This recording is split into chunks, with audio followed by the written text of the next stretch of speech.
Bien-aimés frères et sœurs, nous sommes très heureux pour ce séminaire spécial. Donc, je vais tout juste réajuster quelques termes pour nous permettre d'aller de l'avant. Vous savez, pendant des années, nous avons été habitués, quand on écoute ce que Paul dit, par exemple, dans Galates 5, verset 16 et verset 19, il dit « Marchez selon l'esprit et vous n'accomplirez pas les désirs de la... » Après, au verset 19, il dit « Les œuvres de la chair sont manifestes. » Donc, on parle des désirs de la chair et on parle d'autre part des œuvres de la chair. Donc, les désirs de la chair. En quoi consiste exactement le mot chair dans la Bible? Le mot chair consiste à la manifestation donc des sens de mon âme, simplement. C'est différent du corps. Le corps a 5 sens: la vue, l'odorat, l'ouïe, le goûter, le toucher. Ça, c'est mon corps. Et comme je l'ai dit, mon corps est amoral. Mon corps est amoral, il est neutre. Il subit ce qu'on lui fait, simplement. Mais mon âme, c'est là où il y a la concentration de ma personnalité. Et cette personnalité, dont les composantes, les éléments sont ma volonté, ma conscience, mon intelligence, mes sentiments et mes émotions. Toutes ces choses sont dans mon âme. Et c'est cette âme-là qui a des désirs. Et l'expression, on ne peut pas dire les désirs de l'âme, on dit les désirs de la chair. Ça veut dire les désirs des sens de mon âme. Et c'est pourquoi on dit les désirs. Quand l'ennemi veut m'avoir, il ne peut pas attaquer directement mon corps. Il faut d'abord qu'il suscite les désirs qui sont dans moi. Il faut que mes émotions, il faut que ce que je sens, donc les sensations qui sont en moi, quand ces choses-là sont réveillées, alors mon corps subit ce que mon âme a décidé de faire. Donc quand vous entendez marcher selon la chair et marcher selon l'esprit, ce n'est pas marcher selon le Saint-Esprit. Dans beaucoup de Bibles, on a marqué en majuscule. Non, on ne parle pas de marcher. Un chrétien ne marche pas selon le Saint-Esprit. Un chrétien marche selon son esprit régénéré. Il marche parce qu'il est une nouvelle création. Et le Saint-Esprit habite dans son esprit. Et maintenant, il marche selon son esprit. Et son esprit est habité par quoi? L'amour, la joie, la paix, la patience. Donc vous voyez, chaque partie de mon être, l'esprit a son sens particulier qu'on appelle la foi, mais sa nature, c'est l'amour. C'est pourquoi on dit la foi est agissante par l'amour. Et Galates 5, verset 6. Alors, ça c'est les premières expressions. Donc quand vous entendez la chair, on ne parle pas de votre corps physique. Vous savez, les 3 parties de l'homme là, de l'être humain là, ces 3 parties là, ressemblent à 3 enfants. L'esprit, c'est l'enfant de la famille, l'enfant responsable de la famille. C'est l'enfant qui fait tout pour honorer son père et sa mère. Quand il est dans la maison, les gens savent avec exactitude que cet enfant-là a un avenir. Ça, c'est l'esprit. Donc, vraiment, il fait tout pour honorer. C'est pourquoi, quand nous sommes nés de nouveau, notre esprit étant régénéré, il est de la même nature que l'esprit de Dieu. Et il est de la même dimension. Et alors, il y a un dépôt divin ici, dans cette partie-là. Ça, c'est l'enfant responsable de la famille. Lui, l'âme, c'est l'enfant gâté de la famille. L'enfant gâté, ça veut dire quoi? Il ronchonne, il se plaint, il murmure, il n'est jamais satisfait. Quand on parle un peu, il est en train de dire choses. Ça, c'est l'enfant gâté de la famille. Et un enfant gâté, qu'est-ce qu'on fait? Si on ne le redresse pas, il va détruire sa vie. Et l'âme est comme ça. L'âme n'aime pas qu'on la presse. L'âme n'aime pas. L'âme veut être indépendante. Et c'est pourquoi chacun dit, mais on est libre, non? Ce n'est pas vrai. Aucun homme n'est libre. Aucun homme n'est libre sur la terre. Ou Dieu te contrôle, ou Satan te contrôle. Il n'y a aucun homme, il n'y a pas une troisième voie. Aucun homme. Tu peux dire, on peut inventer toutes les choses que non. Il n'y a aucun homme qui est libre sur la terre. Ça, c'est l'âme, l'enfant gâté. Et celui-ci-là, c'est le corps, c'est l'enfant yo-yo. Il subit tout. Tout ce qu'on lui donne seulement, lui, il suit.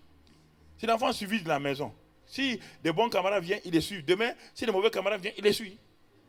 La maman dit ne suit pas. Non, lui, il suit seulement. C'est le suiviste. Et très souvent, ces deux-là travaillent ensemble. L'âme et le corps sont des très bons partenaires. Parce que dès que l'homme a chuté et que l'esprit de l'homme a été séparé de l'esprit de Dieu, l'homme a commencé à marcher maintenant selon son âme. Mais ça a pris du temps. C'est pourquoi il a fallu 960 années pour que l'âme d'Adam et d'Ève soit transformée, parce qu'il n'y avait pas de péché dans le monde. Le péché a été introduit par Satan dans le jardin. Alors, le péché ne s'était pas encore étendu. Et c'est pourquoi le péché n'avait pas un accès sur le corps d'Adam. C'est pourquoi on ne voit pas Adam même avec des maladies. Bien qu'il soit tombé là, on ne le voit pas malade. Parce que son corps qui était là déjà et était tellement rempli de la grâce de Dieu, mais c'est au fur et à mesure que les générations sont passées, quand le péché s'est étendu et que maintenant Satan est devenu le prince de la puissance de l'air et que tout l'air a été pollué par le péché, que l'homme est devenu très faible. Et pour terminer, avant de continuer notre message, le jardin d'Éden, comme je l'ai dit, si vous le remarquez, il y a un fleuve qui a 4 branches. C'est un jardin qui est réel, qui a été réel sur la terre. Et comme je l'ai dit hier, Proverbe 4, verset 23, il est dit, garde ton cœur plus que toute autre chose, car c'est de lui que viennent les sources de la vie. Mais quand on regarde dans le jardin d'Éden, Dieu a fait le jardin d'Éden et il a mis un fleuve avec 4 branches.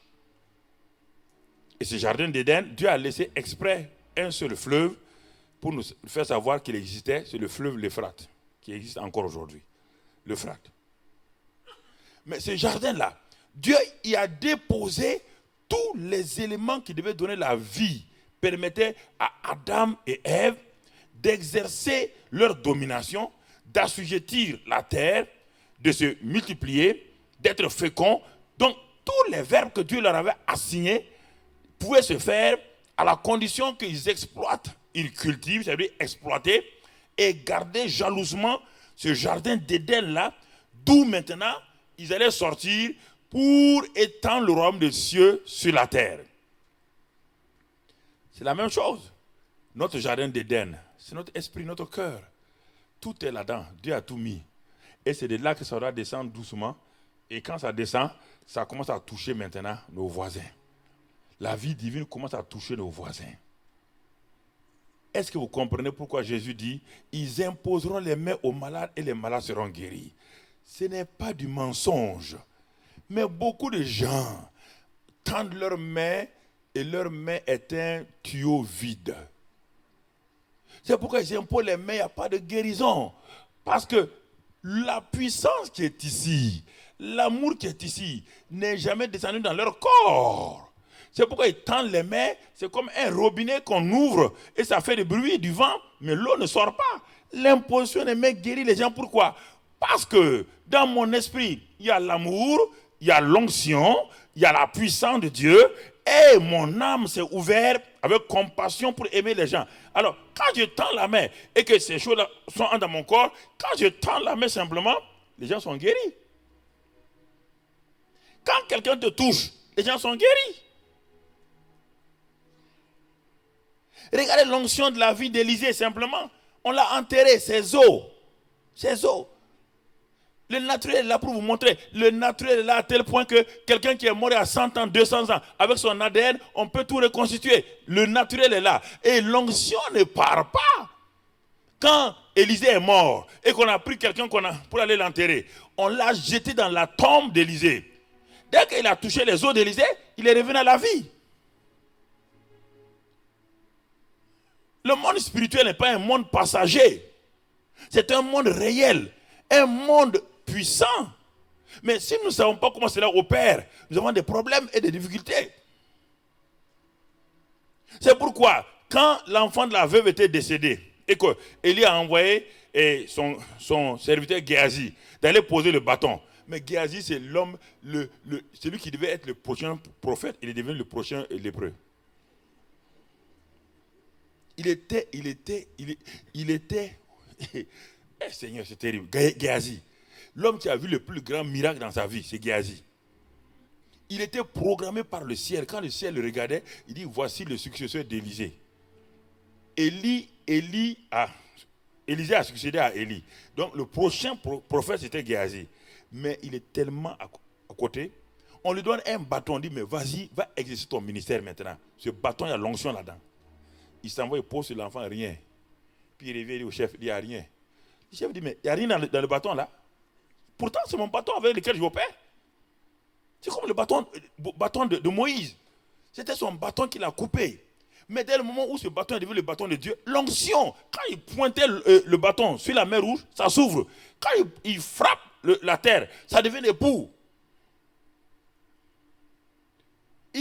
Le monde spirituel est tellement réel, frère. Pourtant, la puissance est là. Mais pourquoi? Parce que ici, là, ça n'arrive pas à passer.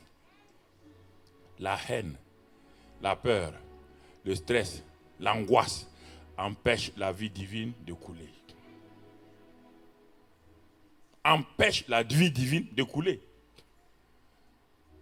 Non pas que vous n'avez pas tout ça, vous avez tout. Il n'y a aucun chrétien qui soit né de nouveau qui n'a pas tout ça là, qui a tout est en lui. Puisque Christ est en nous par le Saint-Esprit.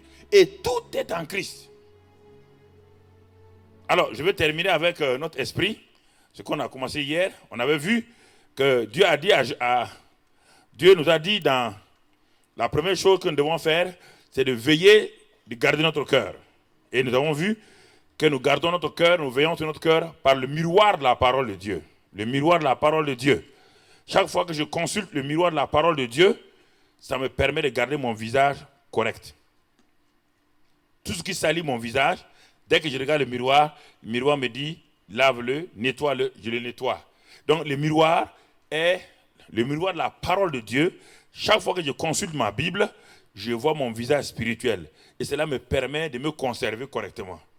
Si mon visage spirituel a été sali par la haine, tout de suite, j'enlève ça, je confesse. Si ça a été sali par l'incrédulité, j'enlève cela. Et ça, c'est le miroir de Dieu. Le miroir a ce rôle-là de veiller à ce que mon visage soit toujours correct, à ce que ma coiffure soit correcte, à ce que mon visage spirituel soit correct comme mon visage naturel est correct à travers le miroir naturel. Donc, nous sommes d'accord avec ça. Ok. Deuxième chose, nous avons vu hier qu'il ne s'agit pas seulement de garder son visage, mais il faut aussi le nourrir son esprit. Dès le moment où Adam et Ève n'ont pas pu garder le jardin, est-ce qu'ils ont pu se nourrir? Hein? Ils n'ont pas pu se nourrir avec l'arbre de la vie. C'est en gardant son cœur qu'on va arriver à la nourriture. Alors, je garde mon cœur par le miroir. Je le nourris. En le nourrissant, je permets aux éléments de mon esprit de se fortifier. Lequel? L'amour, quand je le nourris, l'amour devient plus réel en moi. L'amour est déjà déposé en moi. Quand je le nourris avec la parole de Dieu, la foi qui est en moi là s'affermit. Quand je le nourris, la sagesse divine commence à se manifester. Mais ce qui est en moi, il y a des muscles en moi. Mais pour que cet enfant qui est né aujourd'hui devienne champion du monde dans 25 ans, il a fallu qu'il se nourrisse d'abord. Pourtant, ils sont nés le même jour, deux personnes. Au bout de 20 ans, un est assis sur la tribune, il applaudit l'autre vainqueur, alors que tous les deux ont les mêmes muscles. Mais l'un s'est nourri adéquatement, il a exercé ses muscles. Dieu a déposé dans chaque homme des muscles. Donc Dieu a déposé dans chaque chrétien aussi tout. Mais il y a un qui refuse d'exercer, au bout de 15 ans, il devient un grand pasteur, ou bien il devient un chrétien vraiment ferme, et l'autre est un chrétien encore dans l'église, yo-yo. Il continue à dépendre des autres. Quand je me suis nourri, ce n'est pas fini, troisième chose qu'on n'a pas pu voir hier, alors je dois voir quelque chose d'important, c'est la troisième chose, je dois savoir utiliser la parole de Dieu pour séparer mon âme et mon esprit avec mon corps.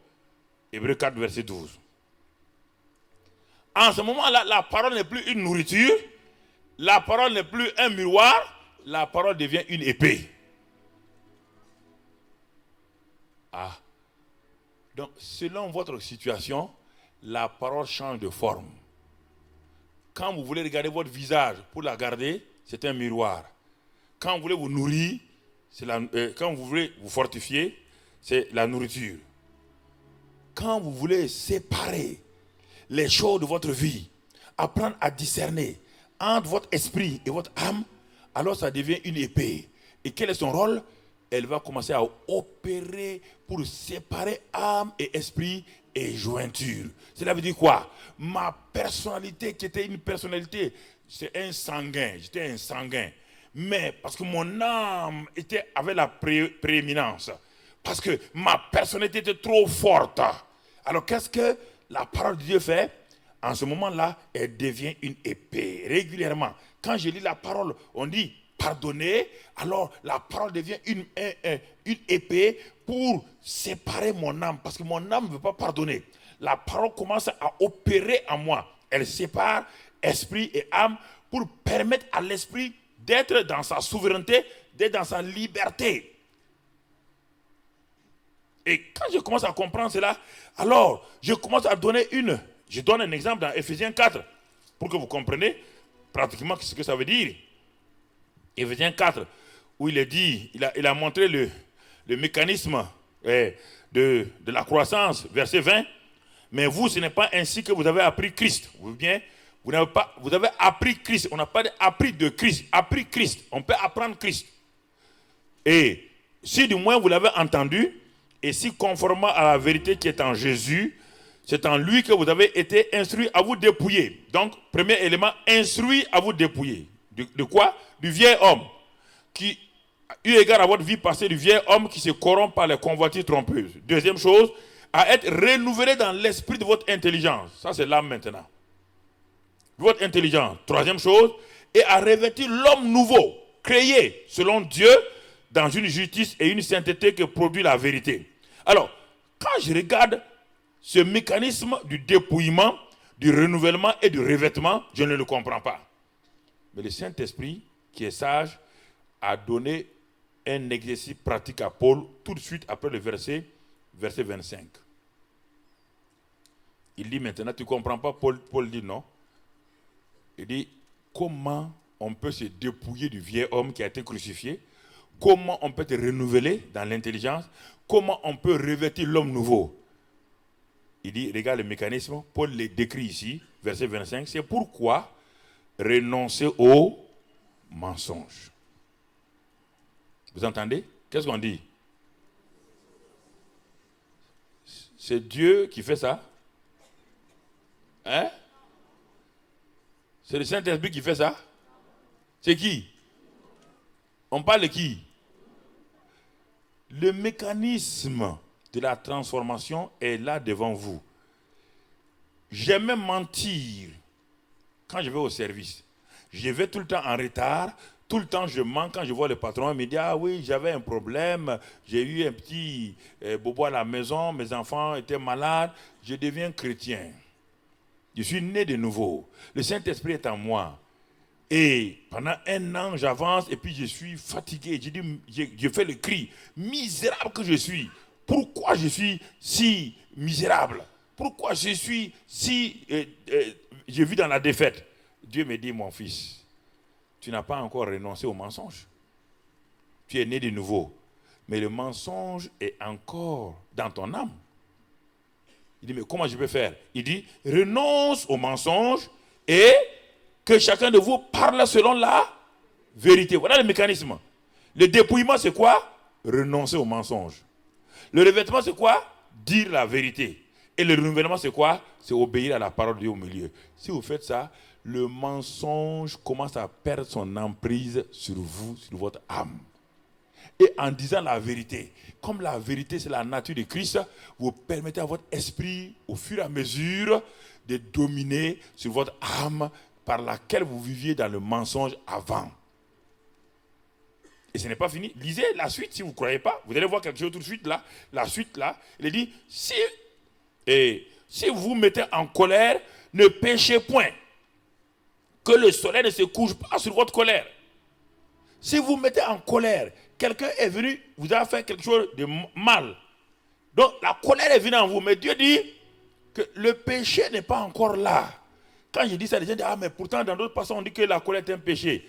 Frère, la colère qui ne dépend pas de toi n'est pas un péché. Qu'est-ce que la colère? Écoutez ce que Dieu a dit à Caïn. Quand Caïn, Dieu a rejeté l'offrande de Caïn, Caïn était fâché, il était triste. Son visage était vraiment triste. Dieu est venu en personne lui dit, Caïn, pourquoi tu es triste? Si tu fais le bien, il n'y a pas de problème. Il dit, mais Caïn, le péché est couché devant ta porte. Vous entendez?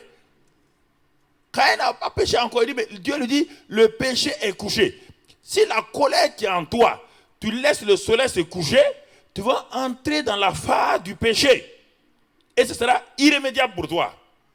Donc Dieu nous donne ici, et il y a la colère, parce que quelqu'un vous a fait du mal, vous êtes en colère. Ce n'est pas ça le péché. Le péché, c'est lorsque vous refusez de, comment on dirait, de vous laisser aller dans le repos et vous gardez cette colère-là sur vous maintenant. Il est dit en ce moment-là, ça se transforme en péché.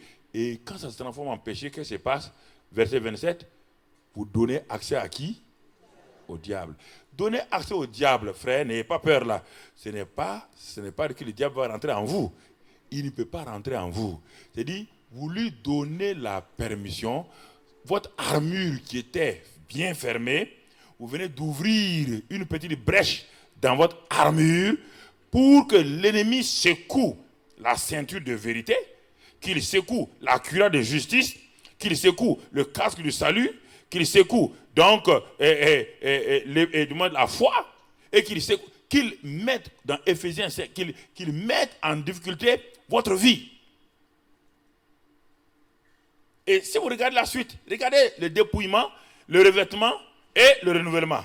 Verset 28, que celui qui dérobait ne dérobe plus. Ça, c'est le dépouillement. Je volais. Au service, je volais. Je volais des papiers, je volais des chocolats. Dans le restaurant, je volais ces choses-là. Mais je suis né de nouveau. Et je n'ai pas besoin de... Il dit que celui qui dérobait ne dérobe plus. Ça, c'est le dépouillement du vieil homme. Parce que le vieil homme est mort. Le vieil homme qui aimait voler là, Dieu te dit il est mort. Mais toi, dépouille-toi de lui. En faisant quoi? En ne dérobant pas. En faisant quoi maintenant? Revêtement. Plutôt qu'il travaille en faisant de ses mains ce qui est bien pour avoir de quoi donner à celui qui est dans le besoin. Donc on voit ici devant nous le dépouillement, le renouvellement et le revêtement. C'est un processus volontaire qui est au niveau de tout le monde. Si je ne le fais pas, je vais donner accès au diable. Et non seulement je vais donner accès au diable, regarde maintenant, verset 30, n'attristez pas qui? Ah, pourquoi dans le même passage on parle du diable et du Saint-Esprit? Je vous pose la question. Ça, c'est la pratique de votre vie chrétienne. Dans la pratique quotidienne, vous attristez le Saint-Esprit et vous donnez accès à qui? Chaque fois que vous attristez le Saint-Esprit, vous donnez accès à qui?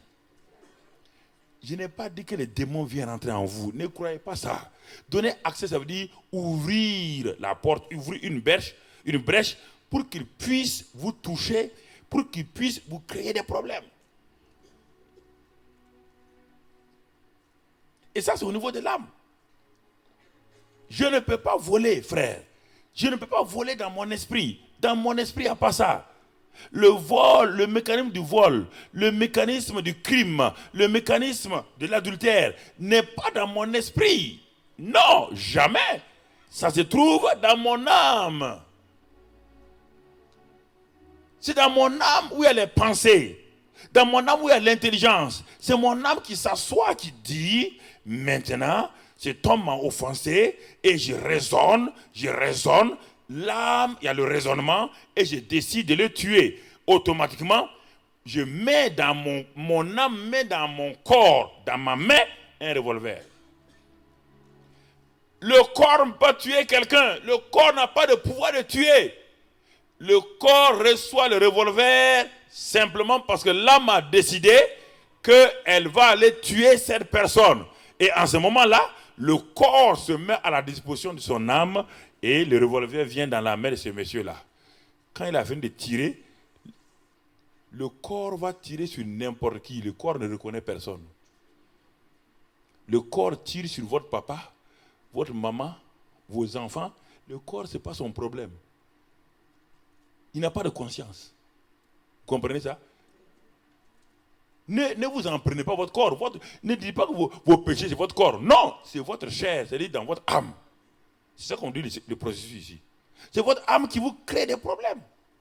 C'est votre âme qui est dans la haine. La haine se trouve là, dans votre âme.